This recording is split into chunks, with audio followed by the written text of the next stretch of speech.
Assalamualaikum warahmatullahi wabarakatuh. Alhamdulillahirabbil alamin wassalatu wassalamu ala asyrofil mursalin sayyidina wa lana Muhammadin wa ala alihi wa sahbihi ajmain. Amma ba'du. Tengarso Ketua Yayasan Al Anwar 3 Dr. Haji Aufal Marom, Tengarso Ketua Staiwar Dr. Haji Abdul Ghafur, wonten Pak Tantowi, wonten Pak Najib sedanten ingkang kula hormati, Waridwan sedanten dosen guru ingkang kula hormati. Niki kula berbeda mek kaji kapit sing grogi. Kula niku mboten grogi. Mergi niki santri niku Gus Ghafur nggih santri kula, terus kula ngajar di sini. Mboten grogi tapi mangkel, mergi seneng mulang kan pidato. Terus kula niku seneng mulang, tapi mboten seneng pidato. Tapi nggih justru kalau mboten seneng pidato itu, nak pidato ganjaran kula gede. Alamate wong apik iku nglakoni barang sing ra seneng. Terus khuffatil jannah bil makarih. Sebab niku wonten santri sing nyanyi-nyanyi kula nggih niki memulai perbandingan madzhab. Niku wajib santri ra dolang ngaji, dolang nyanyi iku dadi apa? Tapi kula niku yakin Gus Ghafur niku wong pinter banget. Mungkin alasannya ben seneng isane nyanyi ya ben nyanyi. Sementing wong tuane syukur mergo anake lulus. Mergo umpama dites iku ya meruntus tenan. Terus kula niku sering nak mulang niki kula matur teng Gus Ghafur. Kula nak mulang niku sering cerita. Kula nak nekani wisuda iku ngrasa dosa. Mergo kowe iku rong pinter. Iku jenis syahadatuz zur, kesaksian palsu.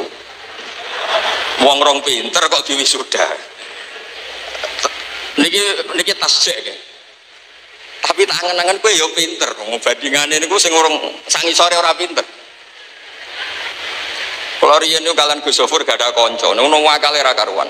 Singkat cerita niku MGS kirim surat, pengurus kirim surat. Gurune niku senengnya bukan main karena teguran itu sampai orang tuanya. Bocah tenang, Pak. Bareng ditakoki, "Kenapa engkau tenang?" "Bapak kula niku buta huruf, Gus." Akhirnya nggih mboten ngefek. Terus memang dalam banyak hal niku wali murid niku di era modern mesti pinter muridnya. Mboten kok mungkin tapi mesti. Mergi misalnya kados kula kiai nggih mboten gadah gelar. Mengke sing gadah gelar nggih tinggi anaknya. Kula sebagai kiai Quran itu sering ada wali murid itu menangis. Tak tanya, "Kenapa jenengan menangis?" "Kula maca Quran mboten saged, tapi anak kula niku hafal Quran." Begitu juga banyak di kampung-kampung yang nyuwun sewu orang tuanya itu awam, tapi anaknya sakit ngaos teng setek.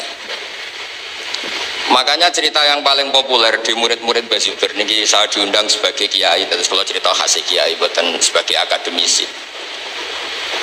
Cerita yang paling populer di murid-murid Bazuber itu dulu ada, ini saya ulang-ulang di mana-mana karena itu Bazuber senang cerita itu. Yang bisa merubah nasib itu ya pendidikan. Itu ada kiai top, santrinya banyak. Terus kata murid-muridnya secara kultus pasti orang tuanya lebih pinter. Ternyata orang tuanya dolan itu terus rokokan, lugu nyingkrang, pokoknya nggak priayi sama sekali. Masih ditakwil, cara pondok jadab. Jadab itu perilaku yang nggak normal tapi dianggap gadaik. Suatu saat itu nggak bisa ditakwil lagi karena kencing dekat musola. Apa kiai ini? Akhirnya nggak ada yang kuat tanya sama kiainya, "Pak Yai, tak pikir jenengan alim tuh bapak jenengan banget alimnya, ternyata kencing dekat musola." "Loh, bapakku pinter banget karena punya keputusan saya disuruh mondok itu pinter banget, sing goblok ku mbahku." Karena mbahnya nggak mutuskan anaknya mondok sehingga anaknya perilakunya seperti itu. Nah, bapakku pinter banget punya keputusan terbaik yang punya akibat saya pinter seperti ini. Ya kok aku dipondokno. Wes nguyah pinggir musola lah, sing penting pinter. Mergo mutusno saya mondok sampai alim. Sing goblok ku mbahku, kok gak mutusno mondok. Terus monggo jenengan nyalano sinten terserah, sing penting niku ana sing disalahno. Biasane ngoten. Terus kedua kula pesen nak ngaji niku sing tenanan. Niki kula boten cerita sombong. Saya itu di Jogja itu ngajar Bukhari. Dulu tuh gak kebayang di UII ada pengajian Bukhari. Tapi saya dulu itu terinspirasi oleh Imam Haromen. Imam Haromen itu marah semarah-marahnya karena Mekah yang kota suci pendidikannya melemah, ilmu tidak hidup. Sehingga beliau yang orang Irak, segampangannya yang Irak pindah ke Mekah. Beliau Ihyaul Ilmi di Mekah sampai masif. Kemudian pindah di Madinah juga sampai masif. Sampai beliau digelari Imamul Haromen yang menghidupkan Mekah dan Madinah. Saya dulu berkeyakinan ketika di Jogja, suatu saat pasti ilmu itu diantaranya dikembalikan pada saya. Yes, GR, pokoknya yakin, hakul yakin. Sampai saya ditegur sama temen di Jogja itu, biasanya Gus gak pati seneng ngaji Bukhari, ngaji Jalalain. Pas itu jawab saya juga ya agak-agak jumawa. Oh itu orang keramat, aku orang keramat, kata saya. Sebetulnya saya bilang keramat itu bukan masalah kesombongan atau arogan, tunda. Saya itu yakin, hakul yakin. Allah itu berkehendak baik li hadil ummah karena menghormati Rasulnya, kekasihnya yaitu Nabi Muhammad Sallallahu Alaihi Wasallam.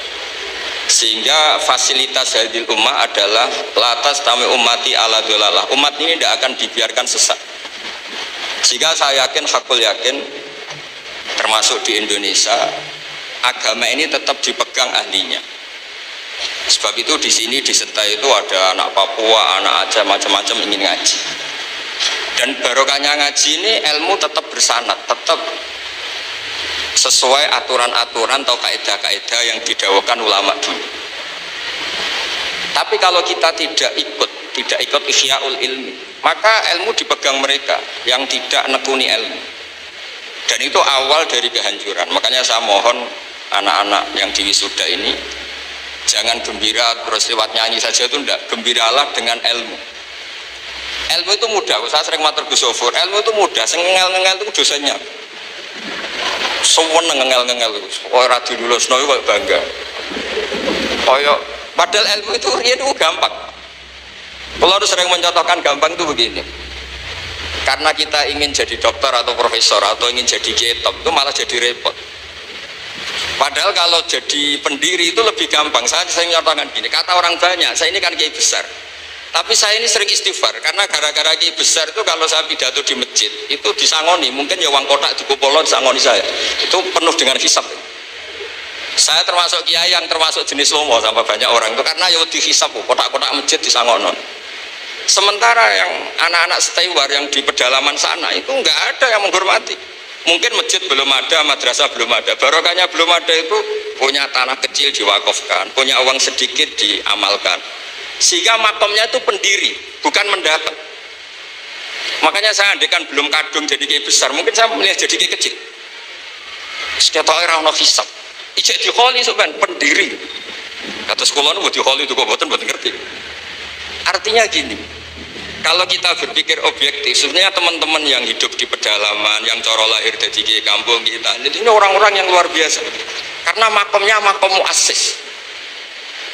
Ini buatan nyindir sini apapun, buatan kepikiran deh, kenaikan pangkat, kenaikan nopo malih, melok nopo, itu buatan.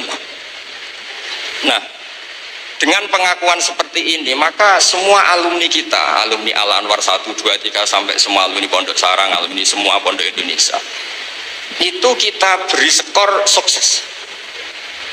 Karena kalau kita tidak berpikir seperti itu, maka terus ini GRT, ini GRW, ini kecamatan, nasional. Dulu diantara marahnya Mbah Maimun yang sering diutarakan ke saya, kata Mbah Mun tuh malun gitu. Saya masih ingat bahasanya.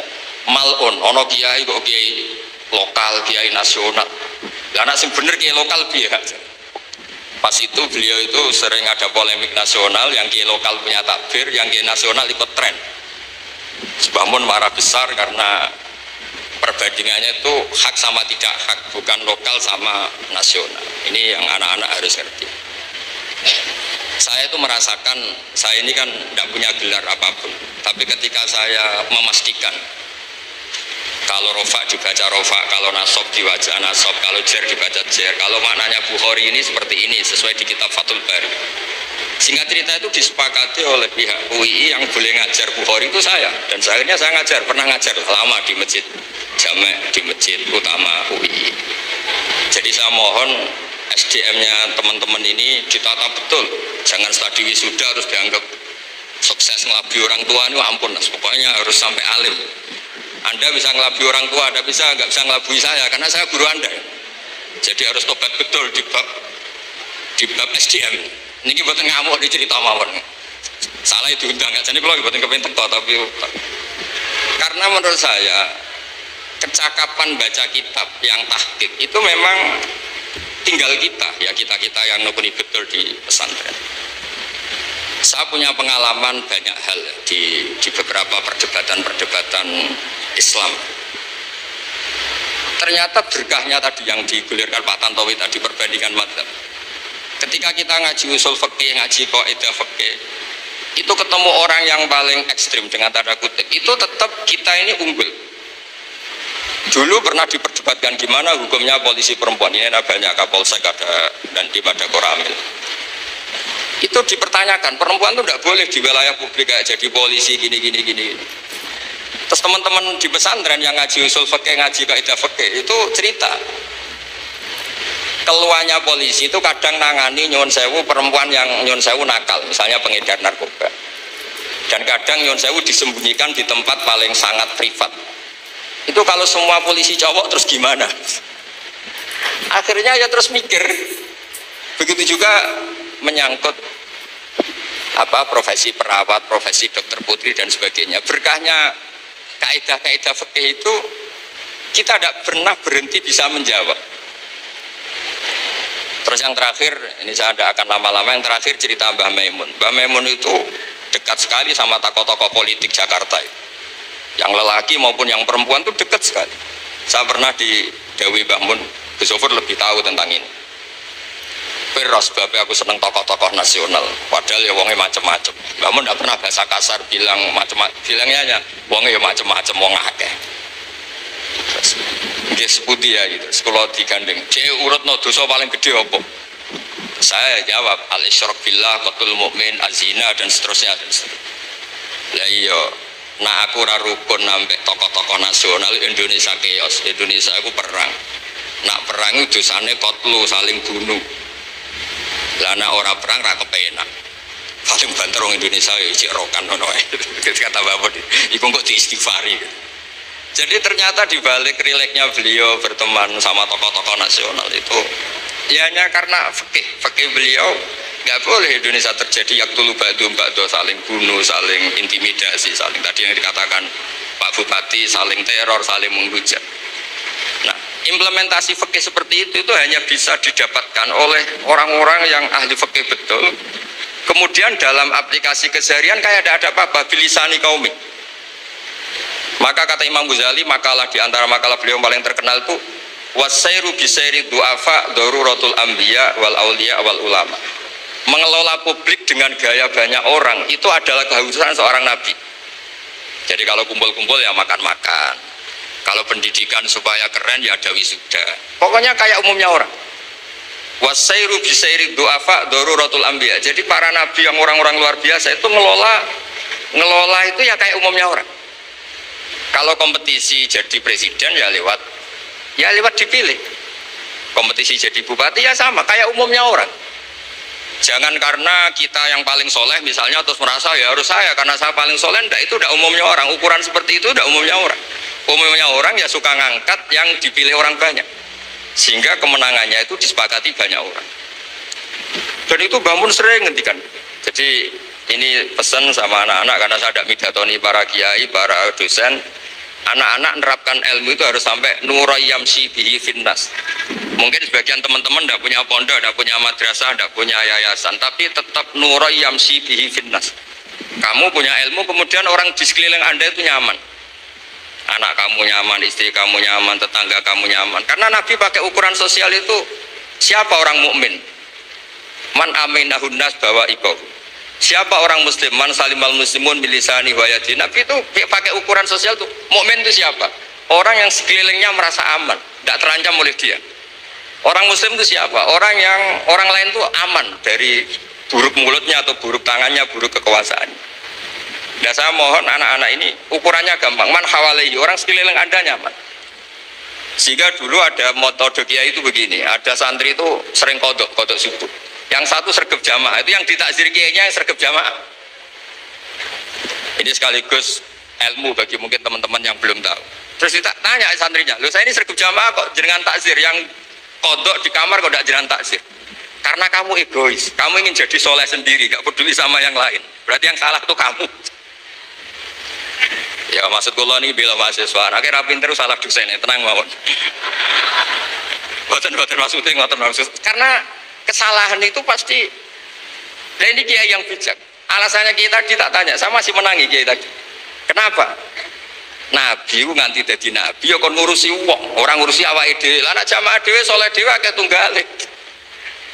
Karena untuk jadi orang baik itu harus membaikkan orang lain, menjadikan lebih baik. Ya ngoten mawon sesuai kepinginane Gus Wafur, keinginan beliau ini samina wa ta'na. Assalamualaikum warahmatullahi wabarakatuh. Oke, jadi itulah teman-teman reaction ngaji kita bersama dengan Kiai Haji Bahauddin Nur Salim atau Gus Baha, di mana beberapa catatan yang sudah kita catatkan, yaitu yang pertama adalah bahwa banyak orang tua yang awam tetapi mempunyai anak yang berilmu atau bahkan mempunyai gelar keilmuan sarjana. Orang tua yang tidak bisa baca Quran tetapi ternyata anaknya hafal Quran. Jadi dengan ini kesimpulannya adalah status orang tua adalah atau terlihat dari anaknya. Kemudian Allah itu berkehendak baik pada umat ini, umat Islam saat ini tidak akan dibiarkan sesat dan agama akan terus dijaga oleh Allah dengan cara menciptakan keadaan di mana ilmu agama itu akan selalu dipegang oleh ahlinya. Nah, kenapa hal tersebut bisa terjadi? Ini karena Allah itu sangat menghormati ataupun sangat mencintai Rasulullah Muhammad SAW. Jadi ini adalah barokah dari Rasulullah Muhammad SAW, di mana umat ini akan terus-menerus dijaga oleh Allah. Kemudian lebih senanglah pada ilmu, lebih senanglah pada proses mendapatkan ilmu atau dalam hal ini adalah belajar, dibanding dengan senangnya mendapatkan gelar keilmuan. Jadi tidak hanya saat wisuda saja, tetapi lebih utamanya adalah senang saat mencari ilmu tersebut atau saat belajar. Kemudian kenapa kok ada kiai lokal, kiai nasional? Sebutan kiai lokal ataupun gelar kiai nasional. Padahal semakin tinggi tingkatannya, maka probabilitas atau kesempatan untuk hisabnya itu akan terbuka lebih lebar atau lebih besar. Sehingga orang yang dikatakan sebagai kiai nasional itu ya sebenarnya mempunyai probabilitas hisab yang lebih besar.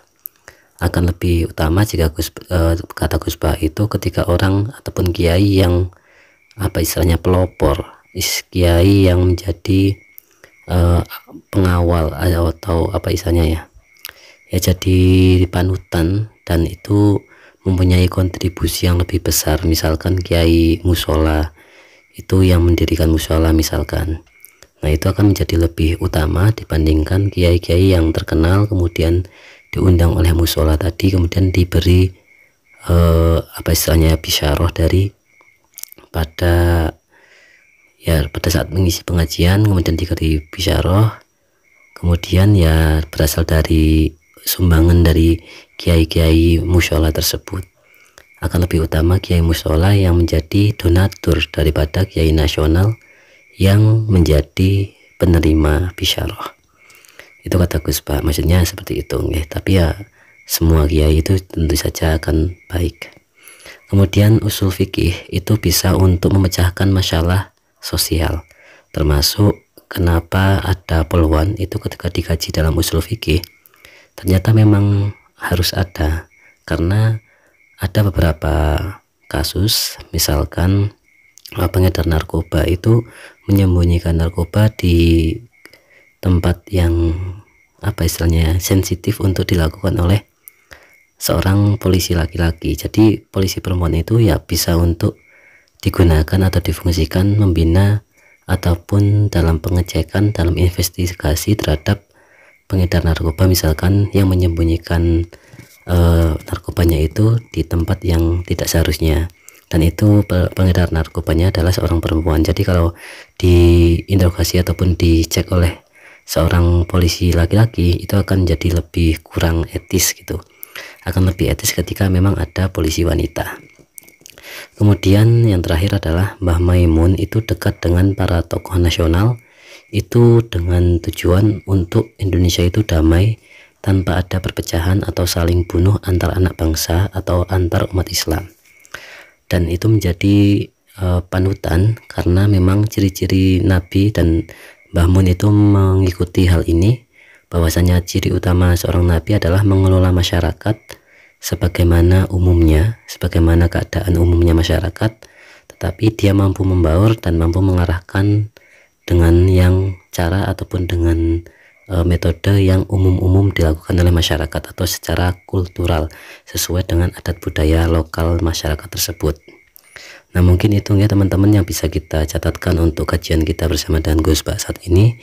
Semoga kita senantiasa diberikan keberkahan oleh Allah, senantiasa diberikan kesehatan, keselamatan, dan juga diberikan rezeki yang melimpah oleh Allah. Dan tentu saja semoga kita bisa istiqomah ngaji bersama dengan Gus Bah.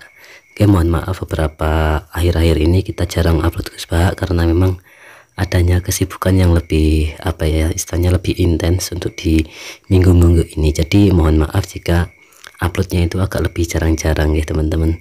Ya itu saja ya, terima kasih teman-teman, semoga manfaat dunia akhirat untuk kita semua. Terima kasih. Wassalamualaikum warahmatullahi wabarakatuh.